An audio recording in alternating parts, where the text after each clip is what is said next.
Corona সংক্রমণের হাত থেকে ছাত্রছাত্রীদেরকে বাঁচানোর জন্য রাজ্য সরকার অনলাইন ক্লাস এবং লাইভ ক্লাস করার ব্যবস্থা নিয়েছেন বৈদ্যুতিক চ্যানেলের মাধ্যমে। বিগত 19শে এপ্রিল থেকে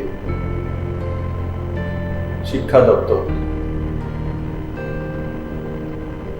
অনলাইনে ক্লাসের ব্যবস্থা করেছেন। আমি আশা করি তাতে রাজ্যের ছাত্রছাত্রীরা লাভান্বিত হয়েছেন। আর দ্বিতীয় 6 জুন থেকে বৈদ্যুতিক চ্যানেলের মাধ্যমে লাইভ ক্লাসের ব্যবস্থা করা। আমি আশা করি এই ক্লাসগুলো সমস্ত ছাত্রছাত্রীরা অ্যাটেন্ড করবেন এবং তার সুফল রাজ্যের সমস্ত ছাত্রছাত্রীরা এবং তার পরিবারের সদস্যরাও পেতে সক্ষম। আজকের এই পরিস্থিতিতে কোনোভাবেই রাজ্য সরকার ঝুঁকি নিয়ে ক্লাস বা স্কুল খোলার ব্যাপারে সিদ্ধান্ত নিতে সক্ষম নয় যতদিন পর্যন্ত না করোনা সংক্রমণের ভ্যাকসিন না আসে বা সোশ্যাল ডিস্টেন্সিং মেনটেন করে ক্লাস চালানোর ব্যবস্থা না হয় ততদিন পর্যন্ত ক্লাসরুমে বসে ক্লাস করা সম্ভব নয়। তার জন্য শিক্ষা দপ্তর এই সিদ্ধান্তগুলো নিয়েছেন। আমি আশা করি বৈদ্যুতিক চ্যানেলের মাধ্যমে যে লাইভ ক্লাস তার লাভ সমস্ত ছাত্রছাত্রীরা পাবেন এবং নিজেকে সে মতো তৈরি করবেন। করোনা সংক্রমণ রোধে রাজ্য সরকার বিদ্যালয়গুলিতে পঠন পাঠন বন্ধ রাখতে বাধ্য হয়েছে। এতে ছাত্রছাত্রীরা নিয়মিত শ্রেণী শিক্ষা অনুসরণ করতে অসমর্থ হচ্ছে। ফলে ছাত্রছাত্রীদের শিক্ষণ প্রক্রিয়ার সাথে সম্পৃক্ত রাখার লক্ষ্যে মাননীয় মুখ্যমন্ত্রীর অনুপ্রেরণায় ও মাননীয় শিক্ষামন্ত্রীর একান্ত আগ্রহে বিদ্যালয় শিক্ষা দপ্তর 19শে এপ্রিল থেকে বৈদ্যুতিন মাধ্যমগুলিতে এলিমেন্টারি এবং সেকেন্ডারি স্তরের ছাত্রছাত্রীদের জন্য অনলাইন ক্লাস শুরু করেছিল। পরবর্তী সময়ে ছাত্রছাত্রীদের অনলাইন ক্লাসের প্রতি আরও মনোযোগী করতে লাইভ ক্লাসও চালু করা হয়েছে, যাতে ছাত্রছাত্রীরা শিক্ষক শিক্ষিকাদের সঙ্গে সরাসরি কথা বলে তাদের কৌতূহল মিটিয়ে নিতে পারে। দপ্তর আশা করছে রাজ্যের ছাত্রছাত্রীরা এই লাইভ ক্লাস থেকে উপকৃত হবে। তাহলে ছাত্রছাত্রীরা নিশ্চয়ই তোমরা ক্লাসগুলিতে অংশগ্রহণ করবে। সকল অভিভাবক ও শিক্ষক শিক্ষিকাদের অনুরোধ করা হচ্ছে যে তারা যেন ছাত্রছাত্রীদের পূর্ব নির্ধারিত সূচি অনুযায়ী বৈদ্যুতিন মাধ্যমগুলিতে সরাসরি সম্প্রচারকৃত ক্লাসগুলি দেখে তার জন্য যথোপযুক্ত ব্যবস্থা গ্রহণ করেন। সবাই ঘরে থাকুন, সুস্থ থাকুন। প্রিয় ছাত্রছাত্রী এবং অভিভাবকবৃন্দ, করোনার সংক্রমণের কারণে দীর্ঘদিন ধরে স্কুল বন্ধ রয়েছে, আমরা সবাই জানি। কিন্তু আমাদের ছাত্রছাত্রীরা যেন শিক্ষার সাথে যুক্ত থাকে সেজন্য শিক্ষা দপ্তর বিভিন্ন কর্মসূচি গ্রহণ করেছে। গত 19শে এপ্রিল থেকে আমরা 3 মে পর্যন্ত 15 দিন কন্টিনিউ 13টা প্রাইভেট চ্যানেলে আমরা রেকর্ডিং অনলাইন ক্লাস করিয়েছি এবং পরবর্তী সময় 6 জুন থেকে শুরু হয়েছে, 15 জুন পর্যন্ত শেষ হয়েছে। 10টা প্রাইভেট চ্যানেল তারা অনলাইন ক্লাস নেওয়া হয়েছে এবং লাইভ টেলিকাস্ট শিক্ষক শিক্ষিকারা ডাইরেক্ট টেলিকাস্ট করছে। এখন আবার 22 জুন থেকে শুরু হতে যাচ্ছে, 1 মাস ব্যাপী 22 জুলাই পর্যন্ত আবার শুরু হবে অনলাইন ক্লাস, লাইভ টেলিকাস্ট। শিক্ষক শিক্ষিকারা এতে অংশগ্রহণ করবে। আমি প্রত্যেক ছাত্রছাত্রীদের অনুরোধ করব এই সময় যেন যাতে আমাদের শিক্ষক শিক্ষিকারা যা টেলিকাস্ট করছে সেটার সাথে যেন তারা ফলো করে, এটা আমি অনুরোধ করব। আর অভিভাবকদের অনুরোধ করব, আপনারাও যেন আপনাদের সন্তানদের সঠিকভাবে যাতে লাইভ টেলিকাস্ট দেখতে পারে, অনলাইন ক্লাস দেখতে পারে, তার জন্য প্রয়োজনীয় ব্যবস্থা করবেন। পাশাপাশি কবে স্কুল খুলবে আমরা কিচ্ছু বলতে পারছি না, সেজন্য শিক্ষা দপ্তর আপ্রাণ চেষ্টা করবে যে যতদিন স্কুল না খুলে ততদিন পর্যন্ত অনলাইন ক্লাসগুলি চালিয়ে যাওয়ার জন্য। আশা করি এতে ছাত্রছাত্রীরা উপকৃত হবে। সবাইকে অনুরোধ করব এই বিষয়টা লক্ষ্য রাখার জন্য। ধন্যবাদ, নমস্কার।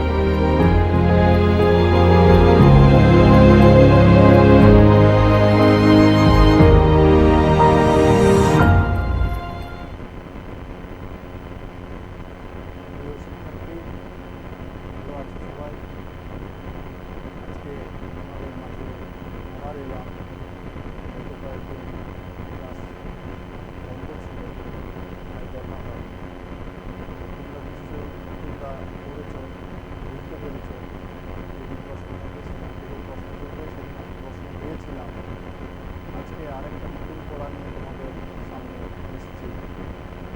ভালো লাগবে পড়াতে, আশা করি তোমাদের এখনও এটা পড়া হয়নি, সেই ক্ষেত্রেই আমি তৈরি করছি। কেউ কেউ পড়ে ফেলেছ, যদি কোনো জায়গায় অসুবিধা থাকে সেগুলি বলবো। তো আমরা নতুন পড়া, তুমি বুঝতে পারছো বোর্ডে দেখো লেখা আছে সিংহের দেশ, বিভূতিভূষণ বন্দ্যোপাধ্যায়ের লেখা চাঁদের পাহাড় উপন্যাস, কিশোর উপন্যাস, কিশোরদের উপন্যাস। সেখান থেকে নেওয়া হয়েছে সিংহের দেশ নামক পাঠ্যাংশ। তো সিংহের দেশ পাঠ্যাংশটি খুব ভালো, মজার, অ্যাডভেঞ্চার টাইপের। তো সেই মজা করেই শুনতে হবে, তাহলে মনে থাকবে। তো লেখক সম্পর্কে জানো, এর আগেই পড়েছ কিছু কিছু, তাও একটু আলোচনা করে দেওয়া ভালো। বিভূতিভূষণ বন্দ্যোপাধ্যায় বিখ্যাত কথা সাহিত্যিক, যার রবীন্দ্রনাথের পরবর্তী যে কয়েকজন কথা সাহিত্যিক এসেছিলেন তাদের মধ্যে মানিক বন্দ্যোপাধ্যায়, তারাশঙ্কর বন্দ্যোপাধ্যায় ও বিভূতিভূষণ বন্দ্যোপাধ্যায়। বিভূতিভূষণ বন্দ্যোপাধ্যায়ের লেখা বিখ্যাত উপন্যাসের মধ্যে প্রথমে আসবে পথের পাঁচালী, যেটা খুব বিখ্যাত। এছাড়াও অপরাজিত, আরণ্যক, এরকম কয়েকটি বিখ্যাত উপন্যাস যেগুলি অনেকগুলিতে ফিল্ম, সিনেমা হয়ে গেছে। এছাড়াও তার কয়েকটি গল্পও বিখ্যাত, যেগুলির কথা না বললেও হয় না। পুইমাচা তার একটি বিখ্যাত গল্প। তো সেই বিভূতিভূষণ বন্দ্যোপাধ্যায়ের শিশু কিশোর উপন্যাস যেটা চাঁদের পাহাড়, সেই উপন্যাস থেকে নেওয়া হয়েছে তোমার সিংহের দেশ। এটাকে ভালো করে মনে রাখবে। বিভূতিভূষণ বানানটা শুদ্ধ বানানো আসে, বন্দ্যোপাধ্যায় বানানটা, এই দুটোকে ভালো করে মনে রাখবে। দুটোই শুদ্ধ বানান আসে তোমাদের, সেখানটাও কাজে লাগবে। তো চাঁদের পাহাড় ভালো করে এটাও মনে রাখো, চাঁদের পাহাড় থেকে নেওয়া হয়েছে আমাদের এই পাঠ্যাংশটি। তো এখন পাঠ্যাংশটি চলে যাই। যে পাঠ্যাংশে আমরা দেখতে পাচ্ছি যে প্রথমে একটু বড় মনোযোগ দিয়ে সবাই বই নিয়ে শুনোস, আর যদি কোনো প্রশ্ন থাকে তো প্রশ্ন করতে পারবে, আধা ঘন্টা পরেই প্রশ্ন করতে পারবে, আমাদের কোনো অসুবিধা নেই। যে কোনো প্রশ্ন থাকলে প্রশ্ন করবে, শুধু এই পদ্য ছাড়াও যদি অন্য কোনো প্রশ্ন থাকে, কেননা এই পর্বের আমার আজকে শেষ ক্লাস। এই শেষ ক্লাসে যদি ব্যাকরণগত কোনো প্রশ্ন থাকে বা সিলেবাসের উপরে যদি কোনো প্রশ্ন থাকে, সেই প্রশ্নও করতে পারবে শেষ আধা ঘন্টায়। এখন প্রথমে আমরা চ্যাপ্টারটি ভালো করে পড়ে নিই, তারপরে আবার আলোচনা করব। মোমপাসা থেকে রেলপথ গিয়েছে কিসুমু ভিক্টোরিয়া। মোমপাসা থেকে একটা রেলপথ গেছে কিসুমু ভিক্টোরিয়া নায়ানোজা হ্রদের ধারে। মোমপাসা থেকে একটা রেলপথ গেছে, তারই একটা শাখা লাইন তৈরি হচ্ছিল। ওই মেন লাইনটার থেকে একটা পার্ট লাইন তৈরি হচ্ছিল। জায়গাটা মোমপাসা থেকে 350 মাইল দূরে, 350 মাইল দূরে পশ্চিমে, মাইল পশ্চিম দিকে। ইউগান্ডা রেলওয়ের নোসবার্গ স্টেশন থেকে 72 মাইল দক্ষিণ পশ্চিম কোণে। এগুলি মনে রাখতে হবে শর্ট প্রশ্নের জন্য। এখানে শঙ্কর আমাদের গল্পের নায়ক, পাঠ্যাংশটির নায়ক, নামটি মনে রাখবে। এখানে শঙ্কর কনস্ট্রাকশন ক্যাম্পের কেরানি ও সরকারি স্টোর কিপার হয়ে এসেছে। দুটো তার দায়িত্ব, একটা হচ্ছে কেরানি আর সরকারি স্টোর কিপার। থাকে ছোট একটা তাঁবুতে থাকে। তার আশেপাশে অনেক তাঁবু, পাশাপাশি আরও অনেক তাঁবু আছে। এখানে এখনও বাড়িঘর তৈরি হয়নি বলে তাঁবুতেই সবাই থাকে। এই নতুন সেখানে কনস্ট্রাকশন হচ্ছে, তাই বাড়িঘর তৈরি হয়নি, তাই তাঁবুতেই সবাই থাকে। তাঁবুগুলো একটা খোলা জায়গায় চক্রাকারে সাজানো, তাঁবুগুলো চক্রাকারে গোল করে সাজানো। তাদের চারিধারে ঘিরে বহু দূরব্যাপী মুক্ত প্রান্তর, খোলা মাঠ। এই তাঁবুগুলোর সাইডে খোলা মাঠ, লম্বা লম্বা ঘাসে ভরা। সেই মাঠে লম্বা লম্বা ঘাস আছে, মাঝে মাঝে গাছ, মাঝে মাঝে বড় বড় গাছ আছে। তাঁবুগুলোর ঠিক গায়ে খোলা জায়গার শেষ সীমায় একটা বড় বাওবাব গাছ। এটা বিখ্যাত আফ্রিকার গাছ, মনে রাখতে হবে, এটা প্রশ্ন এসছে অনেকবার, যে সীমায় একটা বড় বাওবাব গাছ, আফ্রিকার বিখ্যাত গাছ। শঙ্কর কতবার ছবিতে দেখেছে। শঙ্কর যখন বাড়িতে ছিল তখন থেকেই ছবিতে দেখেছে এটা। আজ তার মনের সার্থক পূরণ হয়েছে এখানে এসে। এবার সত্যিকার বাওবাব দেখে শঙ্করের যেন আশ মেটে না। ইম্পর্টেন্ট লাইন, শঙ্করের কি দেখে আশ মেটে না? না আফ্রিকার বাওবাব গাছ দেখে। এই প্রথম প্যারাটা গেল, কোথায় এসেছে শঙ্কর। নতুন দেশ, শঙ্করের তরুণ তাজা মন। সে ইউগান্ডার এই নির্জন মাঠ ও বনে নিজের স্বপ্নের সার্থকতাকে যেন খুঁজে পেলে। ইউগান্ডাতে একটা স্বপ্নের সার্থকতাকে সে খুঁজে পেল। কাজ শেষ হয়ে যেতেই সে তাঁবু থেকে রোজ বেরিয়ে পড়তো। কাজ শেষ করে তাঁবু থেকে বেরিয়ে পড়তো। যেদিকে দু চোখ যায় সেদিকে বেড়াতে বার হতো, যেদিকেই তার দু চোখ যেত সেদিকেই বেড়াতে বের হতো। পূবে, পশ্চিমে, দক্ষিণে, উত্তরে সব দিকেই লম্বা লম্বা ঘাস, উঁচু উঁচু ঘাস আছে। কোথাও মানুষের মাথা সমান উঁচু, এত লম্বা ঘাস মানুষের মাথা সমান, কোথাও আবার তার থেকেও উঁচু। কনস্ট্রাকশন তাঁবুর ভারপ্রাপ্ত ইঞ্জিনিয়ার সাহেব, যিনি ইঞ্জিনিয়ার আছেন, ভারপ্রাপ্ত দায়িত্ব আছে যার, একদিন শঙ্করকে ডেকে বললেন, শোনো রায়, অর্থাৎ শঙ্করের পুরো নাম শঙ্কর রায়, শোনো রায়, ওরকম এখানে বেরিও না, বিনা বন্ধুকে এখানে এক পাও যেও না। প্রথম কারণ, এই ঘাসের জমিতে পথ হারাতে পারো। এত ঘাস উঁচু উঁচু, তাতে তুমি পথ হারিয়ে ফেলতে পারো। পথ হারিয়ে লোকে এসব জায়গায় মারাও গিয়েছে জলের অভাবে। পথ হারিয়ে জল পাওয়া যাবে না সহজে, জলের অভাবে মারা গেছে অনেকেই। দ্বিতীয়ত, ইউগান্ডা সিংহের দেশ। শর্ট প্রশ্ন, ইউগান্ডায় যে জায়গাটা আছে শঙ্কর, সিংহের দেশ। এখানে আমাদের সারা শব্দ আর হাতুড়ি ঠোকার আওয়াজে সিংহ হয়তো একটু দূরে চলে গেছে। আমাদের সারা শব্দ হাতুড়ি ঠোকার আওয়াজ হচ্ছে যেহেতু কনস্ট্রাকশন হচ্ছে, কিন্তু ওদের বিশ্বাস নেই। ওদের কাদের? সিংহদের। খুব সাবধান, এসব অঞ্চল মোটেই নিরাপদ নয়, একদম নিরাপদ নয়, খুব সাবধানে এখানে। একদিন দুপুরের পরে কাজকর্ম বেশ পুরো দমে চলছে, কাজকর্ম চলছে দুপুরের পরে। হঠাৎ তাঁবু থেকে কিছু দূরে লম্বা ঘাসের জমির মধ্যে মনুষ্য কণ্ঠের আর্তনাদ শোনা গেল। হঠাৎ একটা চিৎকার শোনা গেল। সবাই সেদিকে ছুটে গেল, ব্যাপার কি দেখতে। শঙ্করও ছুটল। ঘাসের জমি পাতি পাতি করে খোঁজা হলো, পাতি পাতি সরিয়ে সরিয়ে খোঁজা হলো, কিন্তু কিছুই নেই সেখানে। কিসের চিৎকার তবে? ইঞ্জিনিয়ার সাহেব এলেন, কুলিদের নাম ডাকা হলো। দেখা গেল একজন কুলি অনুপস্থিত। সিংহতে নিয়ে চলে গেছে একজন কুলিকে। অনুসন্ধানে জানা গেল যে একটু আগে ঘাসের বনের দিকে কি কাজে গিয়েছিল। ওই কুলিটা কি কাজে গিয়েছিল ঘাসের বনে, তাকে ফিরে আসতে কেউ দেখেনি। খোঁজাখুঁজি করতে করতে ঘাসের বনের বাইরে বালির উপরে কটা সিংহের পায়ের দাগ পাওয়া গেল। সিংহের পায়ের দাগ পাওয়া গেল। সাহেব বন্দুক নিয়ে লোকজন সঙ্গে পায়ের দাগ দেখে দেখে অনেক দূর গিয়ে একটা বড় পাথরের আড়ালে হতভাগ্য কুলির রক্তাক্ত দেহ বার করল। তার রক্তাক্ত দেহটা পেল। তাকে তাঁবুতে ধরাধরি করে নিয়ে আসা হলো, কিন্তু সিংহের কোনো চিহ্ন মিলল না। লোকজনের চিৎকারে সে শিকার ফেলে পালিয়েছে। সন্ধ্যার পূর্বেই কুলিটা মারা গেল।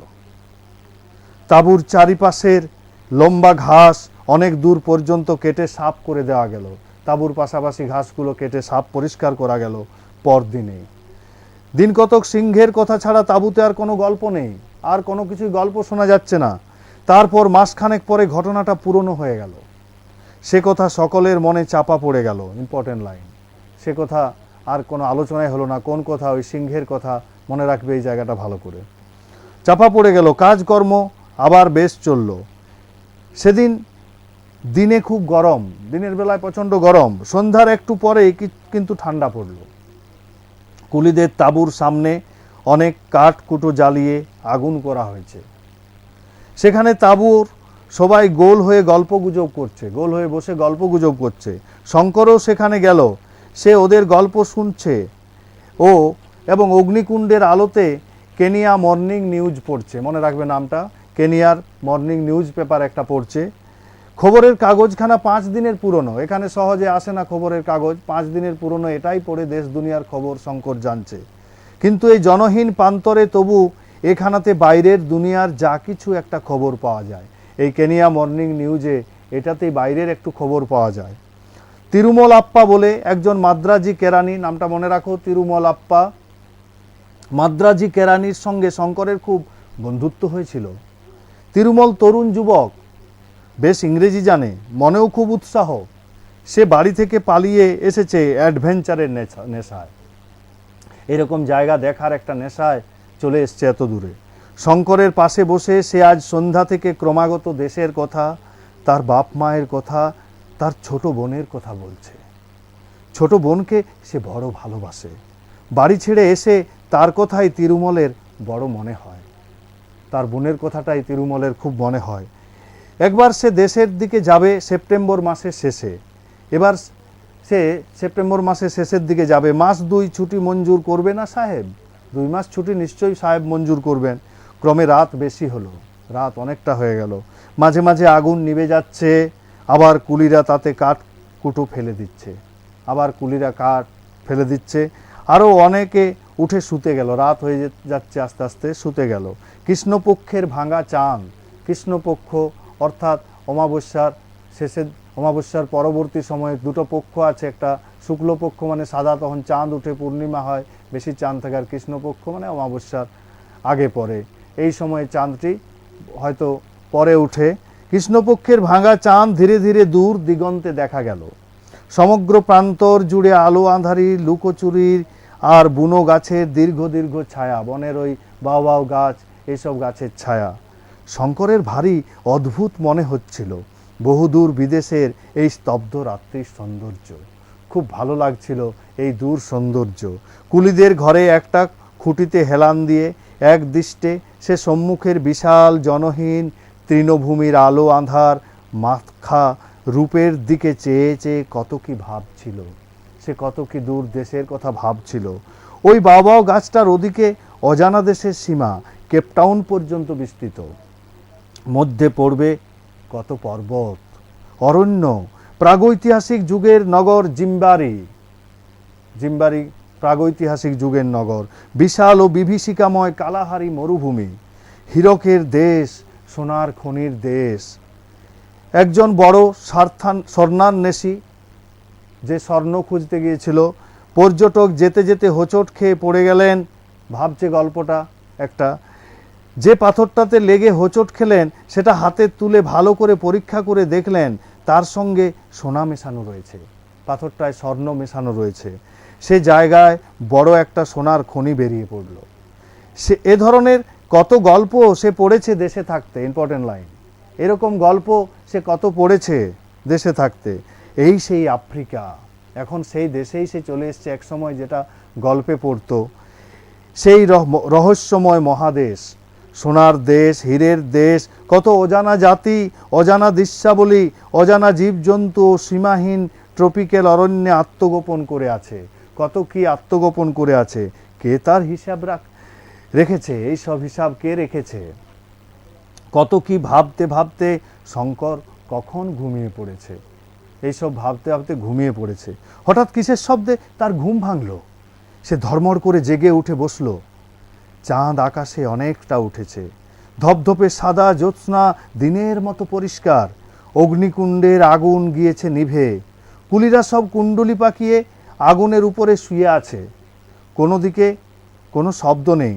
হঠাৎ শঙ্করের দৃষ্টি পড়ল তার পাশে। এখানে তো তিরুমল আপ্পা বসে তার সঙ্গে গল্প করছিল, এখানে তিরুমল আপ্পা বসে গল্প করছিল, সে কোথায়? তাহলে হয়তো সে তাঁবুর মধ্যে ঘুমোতে গিয়ে থাকবে, তাঁবুর মধ্যে ঘুমোতে গিয়ে থাকবে। শঙ্করও নিজে উঠে শুতে যাবার উদ্যোগ করছে, শঙ্করও উঠে শুতে যাবে। এমন সময়ে অল্প দূরেই পশ্চিম কোণে মাঠের মধ্যে ভীষণ সিংহ গর্জন শুনতে পাওয়া গেল। এমন সময় সিংহ গর্জন শুনতে পাওয়া গেল। রাত্রির অস্পষ্ট জ্যোৎস্না লোক যেন কেঁপে উঠল সে রবে, সেই জ্যোৎস্না যেন কেঁপে উঠল। কুলিরা ধর্মড় করে জেগে উঠল, সব কুলিরা জেগে উঠল। ইঞ্জিনিয়ার সাহেব বন্দুক নিয়ে তাঁবুর বাইরে এলেন, তাড়াতাড়ি ইঞ্জিনিয়ার সাহেব তাঁবুর বাইরে বন্দুক নিয়ে এলেন। শঙ্কর জীবনে এই প্রথম শুনলে সিংহের গর্জন, এই প্রথম শঙ্কর সিংহের গর্জন শুনল। সেই দিশাহীন তৃণভূমির মধ্যে শেষ রাত্রের জ্যোৎস্নায় সে গর্জন যে কি অনির্দেশ্য, সে গর্জনটা কীরকম অনির্দেশ্য, যা কখনো শঙ্কর শুনেনি এর আগে। অনুভূতি তা মনে জাগালে, তা ভয় নয়, সে এক রহস্যময় ও জটিল মনোভাব। একজন বৃদ্ধ মাসাই কুলি ছিল তাঁবুতে। সে বললে, সিংহ লোক মেরেছে। লোক না মারলে এমন গর্জন করবে না, লোক না মারলে এরকম গর্জন করবে না। তাঁবুর ভেতর থেকে তিরুমলের সঙ্গী এসে হঠাৎ জানালে তিরুমলের বিছানা শূন্য, তিরুমলের বিছানা খালি, সে নেই সেখানে, সে তাঁবুর মধ্যে কোথাও নেই। কথাটা শুনে সবাই চমকে উঠল। শঙ্কর নিজে তাঁবুর মধ্যে ঢুকে দেখে এলো, সত্যিই সেখানে কেউ নেই। তখনই কুলিরা আলো জেলে লাঠি নিয়ে বেরিয়ে পড়ল। সব তাঁবুগুলোতে খোঁজ করা হলো, নাম ধরে চিৎকার করে ডাকাডাকি করলে সবাই মিলে তিরুমলের কোনো সাড়া মিলল না। তিরুমল যেখানটায় শুয়েছিল সেখানটাতে ভালো করে দেখা গেল তখন একটা কোনো ভারী জিনিসকে টেনে নিয়ে যাওয়ার দাগ মাটির উপর সুস্পষ্ট। একটা ভারী কিছু টেনে নিয়ে গেছে, তার দাগ পরিষ্কার। ব্যাপারটা বুঝতে কারো দেরি হলো না। বাও গাছের কাছে তিরুমলের জামার হাতার খানিকটা টুকরো পাওয়া গেল, তার হাতের খানিকটা টুকরো হাতাটার জামার পাওয়া গেল। ইঞ্জিনিয়ার সাহেব বন্দুক নিয়ে আগে আগে চললেন, শঙ্কর তার সঙ্গে চলল। কুলিরা তাদের অনুসরণ করতে লাগলো, কুলিরা পিছনে পিছনে যেতে লাগলো। সেই গভীর রাত্রে তাঁবু থেকে দূরে মাঠে চারদিকে অনেক জায়গা খোঁজা হলো, চারদিকে অনেক জায়গা খোঁজা হলো। তিরুমলের দেহের কোনো সন্ধান মিলল না। এবার আবার সিংহ গর্জন শোনা গেল, এবার আবার সিংহ গর্জন শোনা গেল, কিন্তু দূরে। যেন এই নির্জন প্রান্তরের অধিষ্ঠাত্রী কোনো রহস্যময়ী রাক্ষসীর বিকট চিৎকার, একটা বিকট চিৎকার শোনা গেল। মাসাই কুলিটা বললে, সিংহ দেহ নিয়ে চলে যাচ্ছে, সিংহ দেহ নিয়ে চলে যাচ্ছে, কিন্তু ওকে নিয়ে আমাদের ভুগতে হবে। আরও অনেকগুলো মানুষ ও ঘায়েল না করে ছাড়বে না, একজনকে খেয়েছে আবার অনেককে খাবে, সবাই সাবধান। যে সিংহ একবার মানুষ খেতে শুরু করে সে অত্যন্ত ধূর্ত হয়ে ওঠে। ইম্পর্টেন্ট লাইন, সে অত্যন্ত ধূর্ত হয়ে ওঠে। রাত যখন প্রায় 3টে, তখন সবাই ফিরল তাঁবুতে। বেশ ফুটফুটে জ্যোৎস্নায় সারা মাঠ আলো হয়ে উঠেছে। আফ্রিকার এই অংশে পাখি বড় একটা দেখা যায় না দিনমানে, দিনের বেলায় আফ্রিকায় এই সময় পাখি দেখা যায় না, কিন্তু এক ধরনের রাত্রিচর পাখির ডাক শুনতে পাওয়া যায় রাত্রে। সে সুর অপার্থিব ধরনের মিষ্টি, অপার্থিব ধরনের মিষ্টি। এইমাত্র সেই পাখি কোনো গাছের মাথায় বহু দূরে ডেকে উঠল, এক পাখিটা ডেকে উঠল, মনটা এক মুহূর্তে উদাস করে দেয়। শঙ্কর ঘুমোতে গেল না, আর সবাই তাঁবুর মধ্যে শুতে গেল, কারণ পরিশ্রম কারো কম হয়নি। তাঁবুর সামনে কাঠকুটো জ্বালিয়ে প্রকাণ্ড অগ্নিকুণ্ড করা গেল। শঙ্কর সাহস করে বাইরে বসতে অবশ্যই পারলে না, সাহস করে বাইরে বসতে পারল না। এরকম দুঃসাহসের কোনো অর্থ হয় না। তবে সেদিনের খড়ের ঘরে শুয়ে জানলা দিয়ে বিস্তৃত জ্যোৎস্নালোকিত, জ্যোৎস্নার যে আলো, অজানা প্রান্তরের দিকে শঙ্কর চেয়ে রইল। মনে কি এক অদ্ভুত ভাব, তার একটা মনে ভাব হচ্ছে তিরুমলের অদৃষ্ট লিপি, তিরুমলের খারাপ ভাগ্য, এই জন্যই বোধ হয় তাকে আফ্রিকায় টেনে এনেছিল। সে এইভাবে মরবে, এই জন্যে আফ্রিকা বোধে তাকে টেনে এনেছিল। তাকেই বা কী জন্যে এখানে এনেছে তার অদৃষ্ট, শঙ্করকেই কী জন্যে এনেছে তার কপাল বা ভাগ্য, কে জানে তার খবর। আফ্রিকা অদ্ভুত সুন্দর দেখতে, খুব ইম্পর্টেন্ট, অনেকবার এসছে পরীক্ষায়। কিন্তু আফ্রিকা ভয়ঙ্কর, টেস্ট পেপারে পাবে অনেক স্কুলের। আফ্রিকা অদ্ভুত সুন্দর দেখতে, কিন্তু আফ্রিকা ভয়ঙ্কর। দেখতে বাবলা বনে ভর্তি বাংলাদেশের মাঠের মতো দেখালে কি হবে? বাংলাদেশের মাঠের মতো দেখালে কি হবে? আফ্রিকা অজানা মৃত্যু সংকুল, ইম্পর্টেন্ট এটাও, আফ্রিকা অজানা মৃত্যু সংকুল। যেখানে সেখানে অতর্কিত নিষ্ঠুর মৃত্যুর ফাঁদ পাতা, এখানে মৃত্যুর ফাঁদ পাতা। পর মুহূর্তে কি ঘটবে এ মুহূর্তে তা কেউ বলতে পারে না। কি ঘটবে পরের মুহূর্তে, এই মুহূর্তে তা বলতে পারে না। আফ্রিকা প্রথম বলি গ্রহণ করেছে, আফ্রিকা প্রথম বলি নিয়েছে তরুণ হিন্দু যুবক তিরুমলকে নিয়েছে। সে বলি চায়, আফ্রিকা বলি চায়, এগুলো শঙ্কর ভাবছে সব। তিরুমল তো গেল, সঙ্গে সঙ্গে ক্যাম্পে পরদিন থেকে এমন অবস্থা হয়ে উঠল যে আর সেখানে সিংহের উপদ্রবে থাকা যায় না। পরের দিন থেকে সেখানে আর সিংহের উপদ্রবে আর থাকা যায় না। মানুষ খেকো সিংহ অতি ভয়ানক জানোয়ার, মানুষ খাওয়া সিংহ জানোয়ার হয়ে ওঠে ভয়ঙ্কর। সে যেমন ধূর্ত তেমনি সাহসী। সন্ধ্যা তো দূরের কথা, দিনও মানে একা বেশি দূর যাওয়া যায় না। সন্ধ্যাবেলা তো দূরের কথা, দিনেই যাওয়া যায় না। সন্ধ্যার আগে তাঁবু মাঠে নানা জায়গায় বড় বড় আগুনের কুণ্ড করা হয়, আগুন জ্বালানো হয় নানা জায়গায়। কুলিরা আগুনের কাছ ঘেঁষে বসে গল্প করে, রান্না করে, সেখানে বসেই খাওয়া দাওয়া করে, ওই আগুনের সামনে বসেই খাওয়া দাওয়া করে। ইঞ্জিনিয়ার সাহেব বন্দুক হাতে রাত্রে ৩-৪ বার তাঁবুর চারদিকে ঘুরে পাহারা দেন, ফাঁকা আওয়াজ করেন। এত সতর্কতার মধ্যেও একটা কুলিকে সিংহ নিয়ে পালালো তিরুমলকে মারবার ঠিক 2 দিন পর সন্ধ্যা রাতে। আর একটা কুলিকে নিয়ে গেল তিরুমলকে মারার 2 দিন পরে। তারপর দিন একটা সোমালি কুলি দুপুরে তাঁবু থেকে 300 গজের মধ্যে পাথরের ঢিবিতে পাথর ভাঙতে গেল। সন্ধ্যায় আর সে ফিরে এলো না। দুপুরবেলায় তাকে দিনের বেলায় নিয়ে চলে গেল। সেই রাত্রে রাত 10টার পরে শঙ্কর ইঞ্জিনিয়ার সাহেবের তাঁবু থেকে ফিরছে। রাত 10টার সময় লোকজন কেউ বড় একটা বাইরে নেই, কেউ নেই লোকজন। সকাল সকাল যে যার ঘরে শুয়ে পড়েছে, যে যার ঘরে সবাই শুয়ে পড়েছে। কেবল এখানে ওখানে 2-একটা নির্বাপিত প্রায় অগ্নিকুণ্ড, নিভে যাচ্ছে এমন 2-একটা অগ্নিকুণ্ড আছে। দূরে শেয়াল ডাকছে। শেয়ালের ডাক শুনেই শঙ্করের মনে হয় যে বাংলাদেশের পাড়াগায়ে আছে। এই শেয়ালের ডাক শুনেই তার দেশের কথা মনে পড়ে যায়। চোখ বুজে সে নিজের গ্রামটা ভাববার চেষ্টা করে, নিজের গ্রামের কথা ভাবে চোখ বন্ধ করে। তাদের ঘরের কোণের সেই বিলিতি আমড়া গাছটা ভাববার চেষ্টা করে। আজ সে একবার থমকে দাঁড়িয়ে তাড়াতাড়ি চোখ বুঝলে, ইম্পর্টেন্ট লাইন। আজও সে একবার থমকে দাঁড়িয়ে তাড়াতাড়ি চোখ বুঝলে। কি চমৎকার লাগে! কোথায় সে? সেই তাদের গায়ের বাড়িতে জালানার কাছে তক্তপোষে শুয়ে, একসময় তক্তপোষে শুয়ে থাকতো। বিলিতি আমড়া গাছটায় ডালপালা চোখ খুললেই চোখে পড়বে, ঠিক দেখবে সে চোখ খুললেই দেখতে পাবে সে গ্রামেই আছে, সে বিলিতি আমড়া গাছটা। শঙ্কর ধীরে ধীরে চোখ খুললে অন্ধকার প্রান্তর। দূরে সেই বড় বাও গাছটা অস্পষ্ট অন্ধকারে দৈত্যের মতো দাঁড়িয়ে আছে। সেই গাছটা দৈত্যের মতো দাঁড়িয়ে আছে। হঠাৎ তার মনে হলো সামনে একটা ছাতার মতো গোল খড়ের নিচু চালের উপর একটা কি যেন নড়ছে, চালের উপর কি নড়ছে। পরক্ষণেই সে ভয়ে ও বিস্ময়ে কাঠ হয়ে গেল, ভয় পেয়ে গেল সে। প্রকাণ্ড একটা সিংহ খড়ের চাল থাবা দিয়ে খুঁচিয়ে গর্ত করবার চেষ্টা করছে।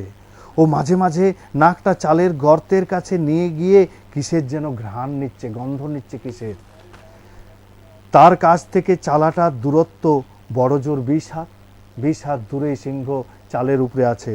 শঙ্কর বুঝলে সে ভয়ানক বিপদগ্রস্ত, সে বিপদে পড়ে গেছে।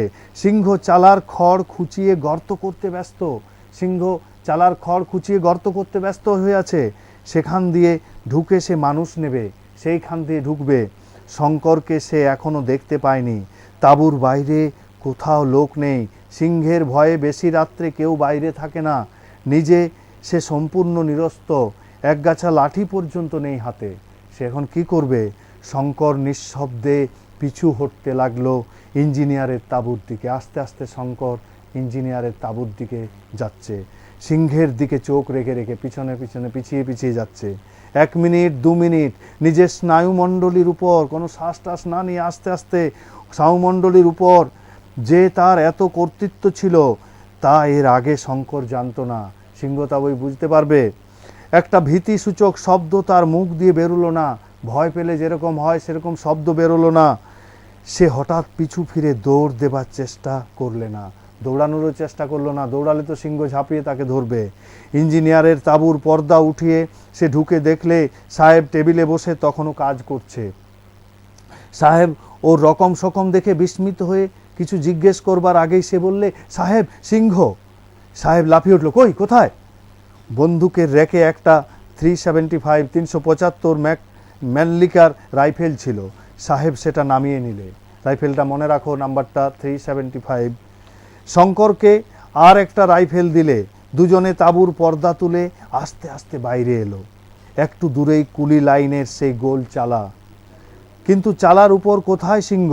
শঙ্কর আঙুল দিয়ে দেখিয়ে বললে, এই মাত্র দেখে গেলাম স্যার, ওই চালার উপর সিংহ থাবা দিয়ে খড় খোঁচাচ্ছে।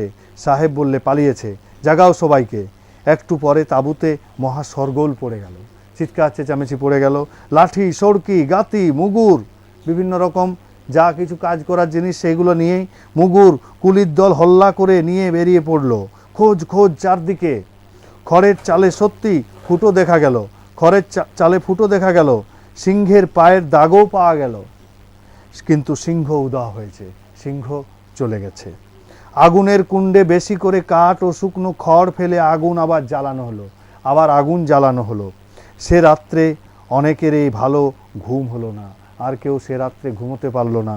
কিন্তু তাঁবুতে শুয়ে একটু ঘুমিয়ে পড়েছিল। একটা মহা শোরগোলের শব্দে তার ঘুম ভেঙে গেল। মাসাই কুলিরা সিম্বা সিম্বা বলে চিৎকার করছে, তারা সিম্বা সিম্বা বলে চিৎকার করছে। দুবার বন্দুকের আওয়াজ হলো। শঙ্কর তাঁবুর বাইরে এসে ব্যাপার কি জানলে সিংহ এসে আস্তাবলের একটা ভারবাহী অশ্বতরকে জখম করে গিয়েছে এইমাত্র। অশ্বতরকে সিংহ জখম করে গিয়েছে এইমাত্র। সবাই শেষ রাত্রে একটু ঝিমিয়ে পড়েছে, আর সেই সময় এই কাণ্ড। সবাই একটু ঘুমে ঝিমিয়ে পড়েছিল, সেই সময় একটা খচ্চর অশ্বতরকে নিয়ে চলে গেছে। পরদিন সন্ধ্যার ঝোঁকে একটা ছোকরা কুলিকে তাঁবু থেকে 100 হাতের মধ্যে সিংহ নিয়ে গেল। পরদিন আবার একটা তাঁবু থেকে নিয়ে গেল একজনকে। দিন চারেক পরে আরেকটা কুলিকে নিলে বাও গাছটার তলা থেকে। ওই বাও গাছটার তলা থেকে দিন কতক পরে আবার নিয়ে চলে গেল। কুলিরা আর কেউ কাজ করতে চায় না। হ্যালো, হ্যাঁ নমস্কার, হ্যাঁ বলেন। হ্যাঁ হ্যাঁ হ্যাঁ হ্যাঁ, কোনটা বাদ দিয়েছে আমি পরে আমি পরে আলোচনা করে দিচ্ছি, পড়াটা পড়ে নি, ঠিক আছে? কি কি বাদ দেওয়া হয়েছে আমি পরে একবার আলোচনা করে দেবো, ঠিক? হ্যাঁ, আপনি শুনতে থাকেন, আগে পড়াটা পড়ে নি, ঠিক আছে? হ্যাঁ, একটু পরিষ্কার করে বলেন। ঠিক আছে, আমি পরে বলে দিচ্ছি কি কি বাদ দেওয়া হয়েছে।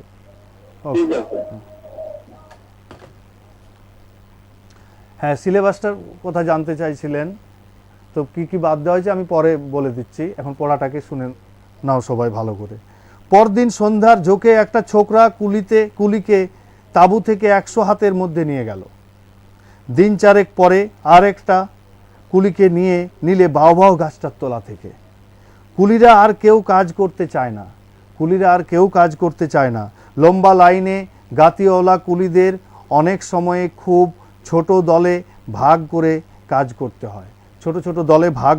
করতে হয়, তারা তাঁবু ছেড়ে দিনের বেলাতেও বেশি দূর যেতে চায় না। তাঁবুর মধ্যে থাকাটাও রাত্রে নিরাপদ নয়। সকলেরই মনে ভয়, প্রত্যেকেই ভাবে এবার তার পালা। কাকে কখন নেবে কিছু স্থিরতা নেই, এই অবস্থায় কাজও হয় না। কেবল মাসাই কুলিরা অবিচলিত রইল, তারা জমকেও ভয় পায় না। তাঁবু থেকে 2 মাইল দূরে গাতির কাজ তারাই করে। সাহেব বন্দুক নিয়ে দিনের মধ্যে 4-5 বার তাদের দেখাশোনা করে আসে। কত নতুন ব্যবস্থা করা হলো, কিছুতেই সিংহের উপদ্রব কমল না। এই জায়গায় কিছুতেই সিংহের উপদ্রব কমছে না। কত চেষ্টা করেও সিংহ শিকার করা গেল না। অনেকে বললে সিংহ একটা নয় অনেকগুলো, কোটা মেরে ফেলে যাবে। সাহেব বললে মানুষ খেকো সিংহ বেশি থাকে না, এই একটা সিংহরই কাজ, একটা সিংহই বারবার আসছে, এটা মানুষ খেকো সিংহ বেশি থাকে না।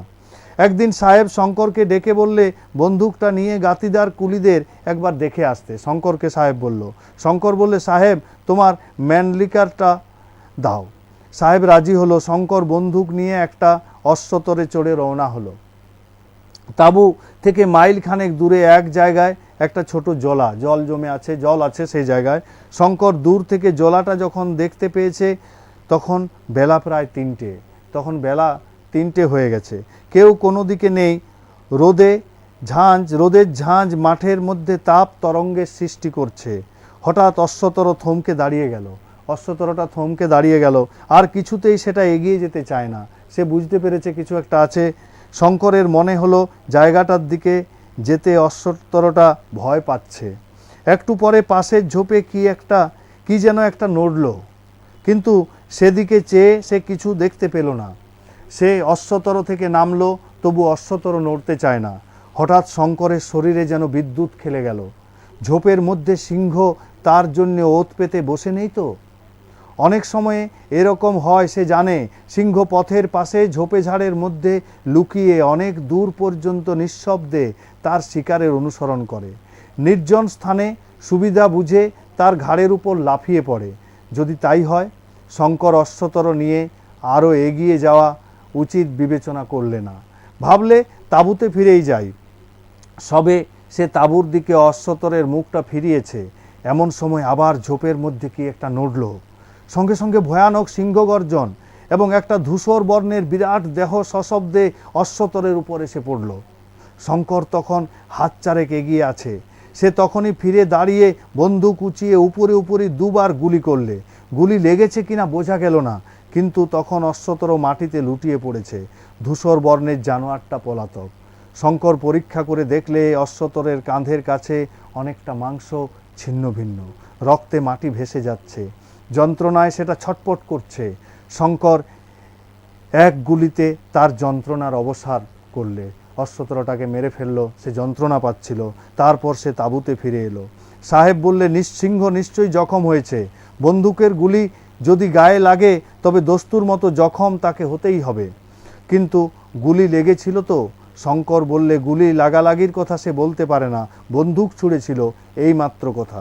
লোকজন নিয়ে খোঁজাখুঁজি করে 2-3 দিনেও কোনো আহত বা মৃত সিংহের সন্ধান পাওয়া গেল না। জুন মাসের প্রথম থেকে বর্ষা নামলো। কতটা সিংহের উপদ্রবের জন্য, কতকটা বা জলাভূমির সান্নিধ্যের জন্য, জল জমে যায় জলাভূমির কাছাকাছি জন্য অস্বাস্থ্যকর হওয়ায় তাঁবু ওখান থেকে উঠে গেল। পরিবেশটা অস্বাস্থ্যকর হয়ে গেল, তাই তাঁবু সেখান থেকে উঠে গেল। শঙ্কর আর কনস্ট্রাকশন তাঁবুতে থাকতে হলো না। কিসুমু থেকে প্রায় 30 মাইল দূরে একটা ছোট স্টেশনে সে স্টেশনের মাস্টারের কাজ পেয়ে জিনিসপত্র নিয়ে সেখানেই চলে গেল। স্টেশন মাস্টারের কাজ পেয়ে সেখানে সে চলে গেল। এই গেল আমাদের সিংহের দেশ পড়াটা। আশা করি পড়াটা বুঝতে পেরেছ। যদি অসুবিধা আছে এই জায়গাগুলো, তাহলে আবার বলো, এখনই ফোন করতে পারো। ফোন করলে আমি উত্তর দেওয়ার চেষ্টা করব। তাহলে গল্পটার কি দেখতে পেলে? সিংহের যে উপদ্রব, শঙ্কর সেখানে গিয়েছিল কেরানি এবং স্টোরকিপার, সরকারি স্টোরকিপার হয়ে। তারপরে সেখানে কয়েকদিন থাকার পরে সেখানের পরিবেশ খুব ভালো লাগছিল, কিন্তু সেখানে আস্তে আস্তে সিংহের উপদ্রব হলো। সিংহের উপদ্রবে প্রথম একটা কুলিকে নিয়ে গেল। অনেক খোঁজাখুঁজির পর তাকে পাওয়া গেল কেবল জামার হাতাটা, কিন্তু জামার হাতাটা পাওয়ার পর তাকে নিয়ে এসে পর কোনো মতে সুস্থ করা হলো। পরে সে সুস্থ করতে পারা গেল না, পরে সে মারা গেল। পরবর্তী সময় তিরুমলকে নিয়ে গেল। তিরুমলের খুব আশা সাধ ছিল যে সে বাড়িতে যাবে, তাই এখানে আফ্রিকার সে বলি হলো। পরবর্তী সময় শঙ্করের চিন্তা ভাবনা যে সেও ভাবছে যে আফ্রিকা কী জন্যে তাকে এরকম জায়গায় নিয়ে এসেছে। এরপরে অনেকগুলো কুলি, আস্তে আস্তে অনেক কুলিকে সিংহ নিয়ে গেল। শেষ পর্যন্ত সেখান থেকে তাঁবু সিংহের উপদ্রবের কারণে এবং কি সেখানের পরিবেশটা জল হওয়ার জন্যে সেখান থেকে তাঁবু উঠে গেল। শঙ্কর আরেক জায়গায় স্টেশন মাস্টারের কাজ নিয়ে চলে গেল। এই পুরো পড়াটায় আমরা দেখতে পেলাম সিংহের দেশ। তোমরা পড়বে, এখান থেকে যে গুরুত্বপূর্ণ কটা লাইন বলছিলাম সেই লাইনগুলো একটুকু নিয়ে নাও। 1 নম্বর লাইনটা কয়েকটা প্রশ্ন।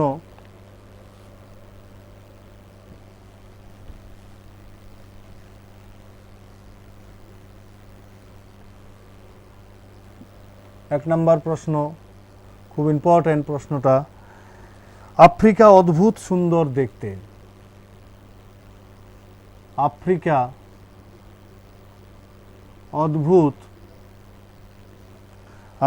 অদ্ভুত সুন্দর দেখতে।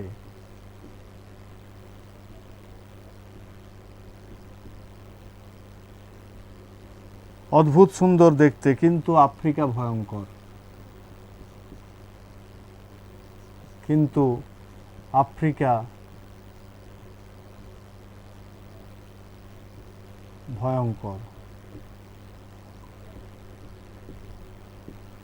কার লেখা, কোন পাঠ্যের অংশ, কার লেখা, কোন পাঠ্যের অংশ?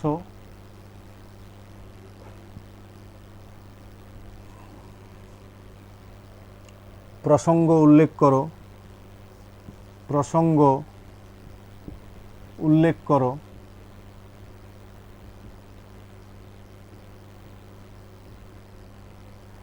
আফ্রিকাকে সুন্দর ও ভয়ঙ্কর কেন বলা হয়েছে?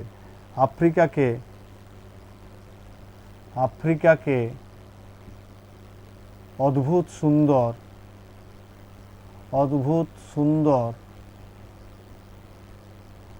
ও ভয়ঙ্কর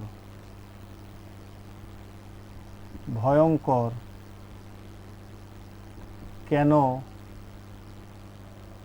বলা হয়েছে?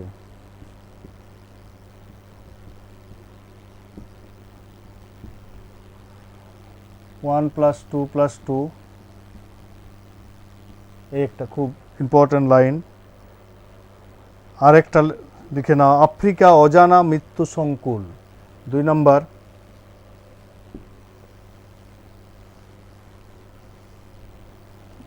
আফ্রিকা অজানা মৃত্যু সংকুল।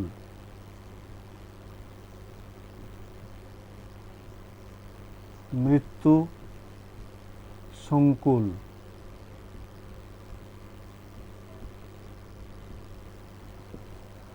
মৃত্যু সংকুল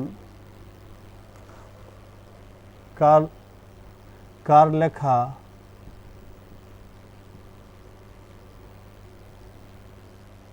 কোন রচনার অংশ?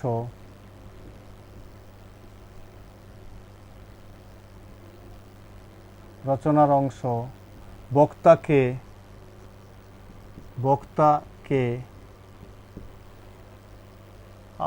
আফ্রিকাকে অজানা মৃত্যু সংকুল কেন বলা হয়েছে? আফ্রিকাকে অজানা মৃত্যু সংকুল কেন বলা হয়েছে? কেন বলা হয়েছে? এটা 1 + 1 + 3 5, এই দুটো। নেক্সট,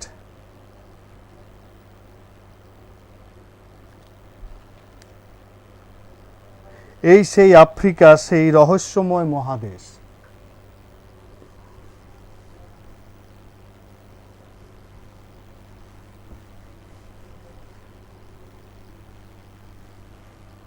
তিন নম্বর, এই সেই আফ্রিকা, রহস্যময়, এই সেই আফ্রিকা, সেই রহস্যময় মহাদেশ। সেই রহস্যময়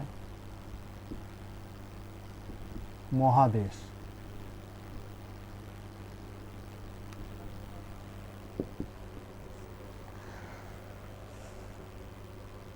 কার লেখা কোন পাঠ্যাংশের অংশ? কোন পাঠ্যাংশের অংশ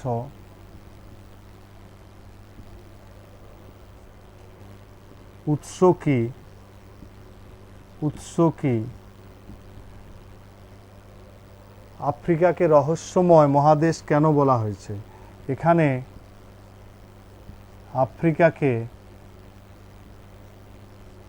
আফ্রিকাকে রহস্যময় মহাদেশ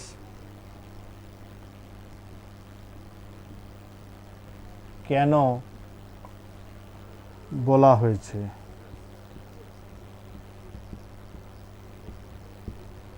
একটা। নেক্সট, এ ধরনের কত গল্প সে পড়েছে দেশে থাকতে?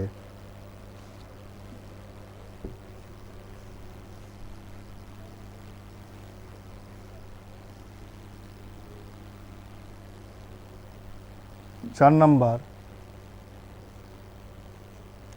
এ ধরনের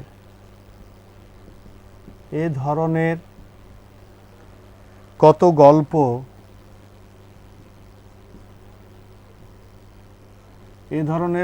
গল্প সে পড়েছে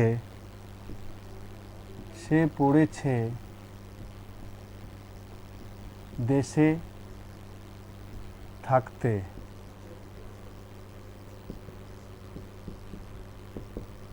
থাকতে? সে কে? তার দেশ কোথায়? তার দেশ কোথায়?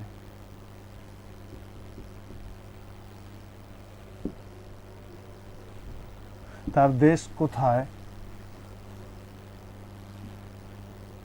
কোন ধরনের গল্প সে পড়েছে? 1+1+3। হ্যাঁ, এই মোটামুটি প্রশ্ন। আমাকে একটু আগে যে ফোন এসেছিল, আলোচনা করতে বলা হয়েছিল যে সিলেবাসে কি কি বাদ গেছে। না, আমাদের এখন বাদ দেওয়া হয়েছে যেটা এইবারের, প্রথমত কবিতার থেকে বাদ দেওয়া হয়েছে এখানে নীল আকাশ। বাকি সবগুলি থাকবে। অন্নপূর্ণেশ্বরী পাটনি থাকবে, পরিচয় থাকবে, হাট থাকবে, সামান্যই প্রার্থনা থাকবে। কবিতার থেকে বাদ হয়েছে একটি কবিতা, এখানে নীল আকাশ। গদ্যর থেকে আমাদের 4টা গদ্য ছিল, তার থেকে একটা বাদ দেওয়া হয়েছে এই সিচুয়েশনের জন্য। একটাকে বাদ দেওয়া হয়েছে, সেটা হচ্ছে দেবতা মোড়া ডম্বু। আর বাকি 3টাই আছে, দস্যু কবলে, নতুন দা আর সিংহের দেশ। আমরা সবগুলোই পড়েছি, এখানে সবগুলো পড়ানোর চেষ্টা। কবিতা 2টো বাকি রয়েছে, পরবর্তী সময় সুযোগ পেলে সে কবিতাগুলো আমরা পড়িয়ে দেবো। গ্রামারের ক্ষেত্রে প্রত্যয়টাকে টোটালি বাদ দেওয়া হয়েছে, প্রত্যয়টা। বাকি সবই আছে। আর কিছু শব্দার্থের পরিবর্তনে, শব্দের উৎসগত আছে, শব্দার্থ পরিবর্তন, শব্দের উৎকর্ষ অপকর্ষ, এটিকে বাদ দেওয়া হয়েছে গ্রামারে। মূলত প্রত্যয়টি বাদ দেওয়া হয়েছে। গ্রামারে সে আগের মতোই বাক্য থাকছে, সন্ধি থাকছে পাঠ্যভিত্তিকে, এছাড়াও সমাস থাকছে, উদাহরণ থাকছে, শুদ্ধ বানান থাকছে, বাগধারা যে 60টা আছে সেটা থাকছে, সমুচ্চারিত ভিন্নার্থক শব্দ থাকছে। এই ঠিক আছে, আশা করি তোমরা বুঝতে পেরেছো যে পড়াগুলি করলাম আমি। সবাই ভালো থাকবে, সুস্থ থাকবে। ধন্যবাদ সবাইকে।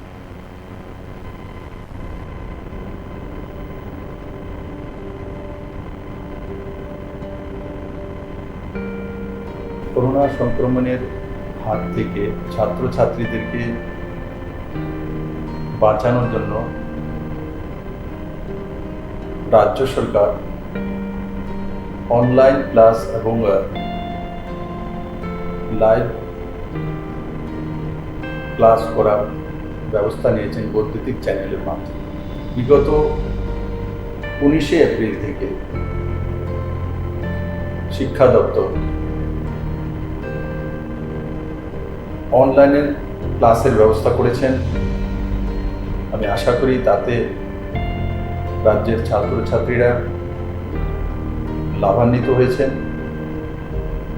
আর দ্বিতীয়, 6 জুন থেকে বৈদ্যুতিক চ্যানেলের মাধ্যমে লাইভ ক্লাসের ব্যবস্থা করা। আমি আশা করি এই ক্লাসগুলো সমস্ত ছাত্রছাত্রীরা অ্যাটেন্ড করবেন এবং তার সুফল রাজ্যের সমস্ত ছাত্রছাত্রীরা এবং তার পরিবারের সদস্যরাও পেতে সক্ষম। আজকের এই পরিস্থিতিতে কোনোভাবেই রাজ্য সরকার ঝুঁকি নিয়ে ক্লাস বা স্কুল খোলার ব্যাপারে সিদ্ধান্ত নিতে সক্ষম নয় যতদিন পর্যন্ত না করোনা সংক্রমণের ভ্যাকসিন না আসে বা সোশ্যাল ডিস্টেন্সিং মেনটেন করে ক্লাস চালানোর ব্যবস্থা না হয় ততদিন পর্যন্ত ক্লাসরুমে বসে ক্লাস করা সম্ভব নয়। তার জন্য শিক্ষা দপ্তর এই সিদ্ধান্তগুলো নিয়েছেন। আমি আশা করি বৈদ্যুতিক চ্যানেলের মাধ্যমে যে লাইভ ক্লাস, তার লাভ সমস্ত ছাত্রছাত্রীরা পাবেন এবং নিজেকে সে মতো তৈরি করবেন। করোনা সংক্রমণ রোধে রাজ্য সরকার বিদ্যালয়গুলিতে পঠন পাঠন বন্ধ রাখতে বাধ্য হয়েছে। এতে ছাত্রছাত্রীরা নিয়মিত শ্রেণী শিক্ষা অনুসরণ করতে অসমর্থ হচ্ছে। ফলে ছাত্রছাত্রীদের শিক্ষণ প্রক্রিয়ার সাথে সম্পৃক্ত রাখার লক্ষ্যে মাননীয় মুখ্যমন্ত্রীর অনুপ্রেরণায় ও মাননীয় শিক্ষামন্ত্রীর একান্ত আগ্রহে বিদ্যালয় শিক্ষা দপ্তর 19শে এপ্রিল থেকে বৈদ্যুতিন মাধ্যমগুলিতে এলিমেন্টারি এবং সেকেন্ডারি স্তরের ছাত্র